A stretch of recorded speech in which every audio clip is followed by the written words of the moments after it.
اعوذ باللہ من الشیطان الرجیم بسم اللہ الرحمن الرحیم السلام علیکم ورحمۃ اللہ وبرکاتہ۔ ہم سیدہ اسماء رضی اللہ تعالیٰ عنہا کے حالات زندگی پڑھ رہے تھے۔ کل کے لیسن میں ویسے تو بہت سبق ہیں، لیکن 2 سبق میں آپ کو لازمی بتانا چاہوں گی۔ ایک تو یہ کہ جب حضرت اسماء نے اپنے ازاربند کے 2 حصے کر کے مشکیزے کا منہ باندھا تھا تو آپ صلی اللہ علیہ وسلم نے حضرت اسماء کو دعا دی تھی۔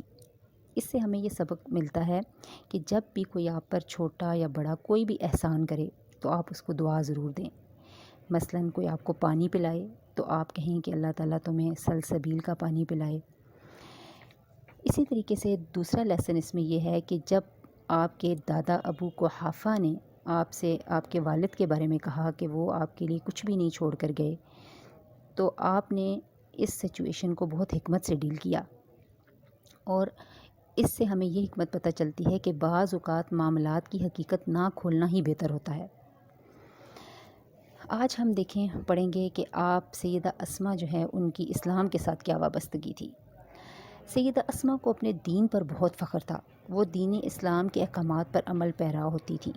ان کے تقوی نے انہیں اس بات پر آمادہ کیا تھا کہ رسول اللہ صلی اللہ علیہ وسلم سے وہ یہ دریافت کریں کہ کیا وہ اپنی والدہ کا استقبال کر سکتی ہیں، کیونکہ آپ کی والدہ مشرکہ تھیں۔ تو اس حوالے سے ایک روایت میں آتا ہے کہ سیدہ اسماء فرماتی ہیں کہ میری والدہ میرے پاس اس دور میں آئیں جب رسول اللہ صلی اللہ علیہ وسلم نے قریش کے ساتھ معاہدہ کر رکھا تھا۔ میری والدہ مشرکہ تھیں۔ میں نے رسول اللہ صلی اللہ علیہ وسلم سے فتویٰ طلب کیا کہ میری والدہ میرے پاس مجھ سے ملنے کی چاہت لے کر آئی ہیں، کیا میں ان سے مل سکتی ہوں؟ آپ صلی اللہ علیہ وسلم نے فرمایا، ہاں، تم اپنی والدہ سے ملو۔ سیدہ اسماء اپنی والدہ کو اپنے گھر میں داخل ہونے سے روک رکھا تھا انہوں نے، لیکن جب رسول اللہ صلی اللہ علیہ وسلم کا یہ فرمان سنا تو انہوں نے اپنی والدہ کو اپنے گھر میں داخل ہونے کی اجازت دے دی اور ان کے تحائف بھی قبول کر لیے۔ اے اسماء، واہ آپ کی قسمت اور آپ کی عظمت کو سلام! اللہ نے تمہیں کتنا بلند نصیب عطا فرمایا کہ آپ نے اللہ تعالیٰ کی شریعت کو ترجیح دی۔ آپ نے اپنی خواہش کو نہیں دیکھا، بلکہ یہ دیکھا کہ میرا دین مجھے اس معاملے میں کیا رہنمائی کرتا ہے، پھر اس کے مطابق آپ نے عمل کیا۔ اسی طرح سیدنا علی بن ابی طالب اپنی تمام امانتیں اہل امانت کے سپرد کر دینے کے بعد آل نبی صلی اللہ علیہ وسلم کے ہمراہ سفر ہجرت پر روانہ ہوئے۔ اس قافلے میں آپ کے ساتھ عبداللہ بن ابی بکر، سیدنا ابو بکر صدیق کی بیوی ام رومان اور دونوں بہنیں سیدہ عائشہ اور سیدہ اسماء بھی ساتھ تھیں۔ سیدہ اسماء حالت حمل میں تھیں۔ جب مدینہ پہنچیں تو انہوں نے بچے کو جنم دیا، جسے ان کی ہمشیرہ سیدہ عائشہ اٹھا کر رسول اللہ صلی اللہ علیہ وسلم کی خدمت میں حاضر ہوئیں تو آپ نے انہیں گھٹی دی اور ان کا نام عبداللہ رکھا۔ آپ ایک نہایت ہی صبر کرنے والی بیوی تھیں۔ سیدہ اسماء اپنے خاوند سیدنا زبیر بن عوام کے ساتھ مفلسی کی زندگی بسر کرتی تھیں۔ گھریلو کام کاج میں وہ اپنے خاوند کی گھوڑی کی بھی دیکھ بھال کرتی تھیں۔ اس چیز نے انہیں تکلیف میں مبتلا کر رکھا تھا۔ مزید برآں ان کے خاوند سخت مزاج بھی تھے۔ جب سیدہ اسماء نے اس صورتحال کی اپنے ابا جان سے شکایت کی تو سیدنا ابو بکر صدیق نے ان کو صبر کرنے کی تلقین کی۔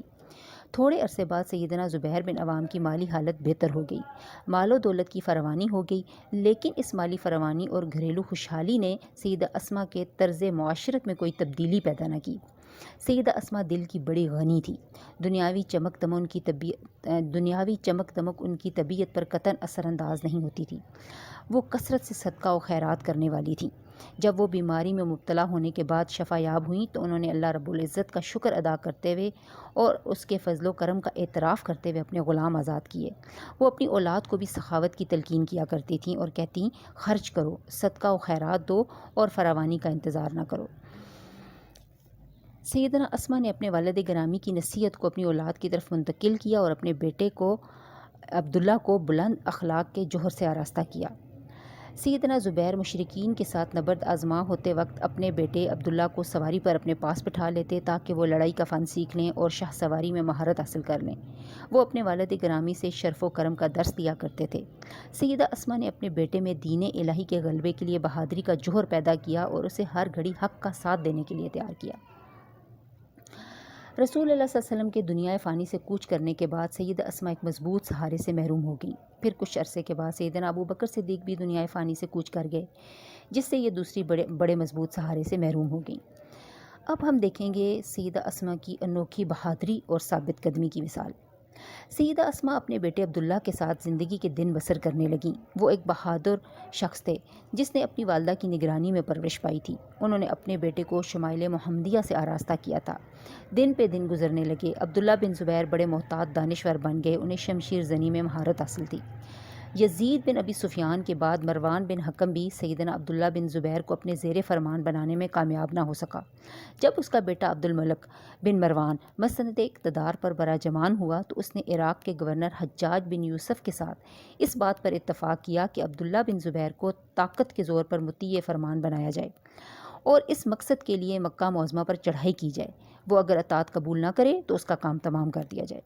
حجاج اپنا لشکر لے کر مکہ معظمہ پہنچا اور اس نے وہاں پہنچ کر جبل ابو قبیس کی چوٹی پر توپ نصب کر لی اور مسجد الحرام اور کعبۃ اللہ پر گولہ باری شروع کر دی، کیونکہ سیدنا عبداللہ بن زبیر اور ان کے ساتھی مسجد حرام میں پناہ لیے ہوئے تھے۔ حجاج بن یوسف نے سیدنا عبداللہ بن زبیر ان کے ساتھیوں کا سخت محاصرہ کیا۔ جب محاصرے نے شدت اختیار کر لی تو انہوں نے محاصرہ توڑنے کی غرض سے اپنے دشمن کا مقابلہ شروع کر دیا۔ سیدنا عبداللہ بن زبیر موقع پا کر اپنی والدہ کے پاس پہنچ گئے تاکہ ان سے نصیحت حاصل کریں۔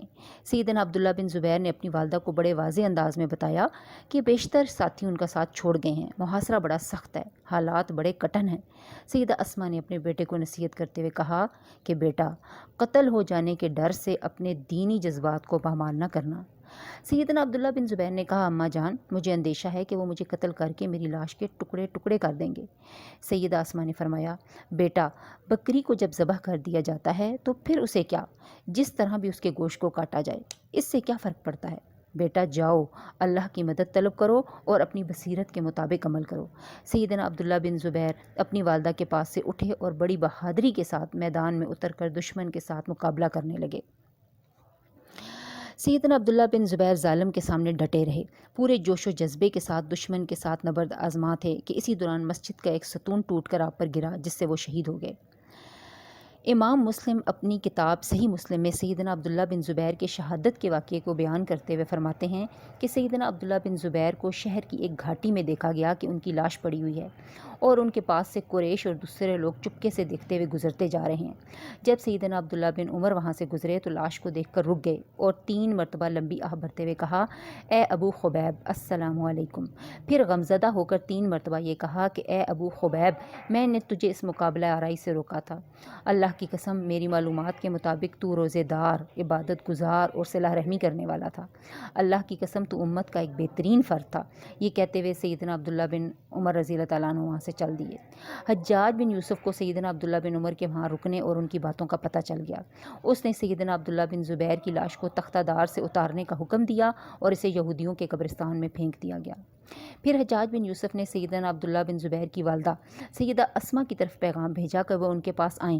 انہوں نے اس کے پاس جانے سے انکار کر دیا۔ اس نے دوبارہ پیغام بھیجا کہ بہتر یہی ہے کہ آپ میرے پاس آئیں، ورنہ میں کسی ایسے شخص کو بھیجوں گا جو تجھے سر کے بالوں سے پکڑ کر گھسیٹ کر میرے پاس لائے گا۔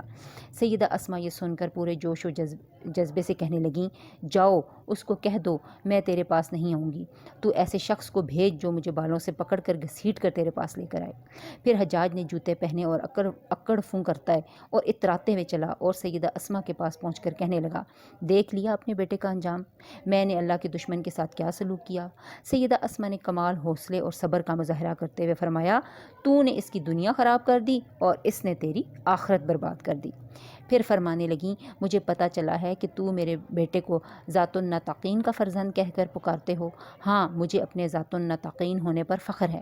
میں نے ہجرت کے موقع پر اپنے کمر بند کے 2 حصے کیے، ایک کے ساتھ میں نے رسول اللہ کے کھانے کا تھیلا باندھ دیا۔ پھر فرمایا کہ ہمیں رسول اللہ صلی اللہ علیہ وسلم نے قبیلہ ثقیف کے بارے میں ارشاد فرمایا کہ اس میں ایک کذاب اور ایک تباہی مچانے والا ہوگا۔ کذاب تو ہم نے دیکھ لیا، میرا خیال ہے کہ تباہی مچانے والے تم ہو۔ حجاج خاموشی سے اٹھ کر وہاں سے چلا گیا اور کوئی جواب نہ دیا۔ سیدنا عبداللہ بن زبیر کی لاش کو تختہ دار پر لٹکائے جانے کے بعد عبداللہ بن عمر مسجد حرام میں داخل ہوئے تو انہیں بتایا گیا کہ عبداللہ سیدہ اسما بنت ابی بکر مسجد کے کونے میں تشریف فرما ہیں۔ آپ ان کی خدمت میں حاضر ہوئے اور انہیں دلاسا دیتے ہوئے فرمانے لگے، ان جسموں کی کوئی بات نہیں، اصل معاملہ تو روحوں کا ہے، وہ اللہ تعالیٰ کے پاس محفوظ ہو جاتی ہیں۔ آپ صبر سے کام لیں اور ہر دم اللہ سے ڈرتی رہیں۔ اس طرح تو ہوتا ہے اس طرح کے کاموں میں، یہ جان تو آنی جانی ہے، اس جان کی کوئی پرواہ نہیں۔ کچھ دنوں کے بعد سیدہ اسما بھی سفر آخرت پر روانہ ہو کر اپنے بیٹے سیدنا عبداللہ بن زبیر کے پاس پہنچ گئیں۔ رہے نام اللہ کا، یہ دنیا تو مسافر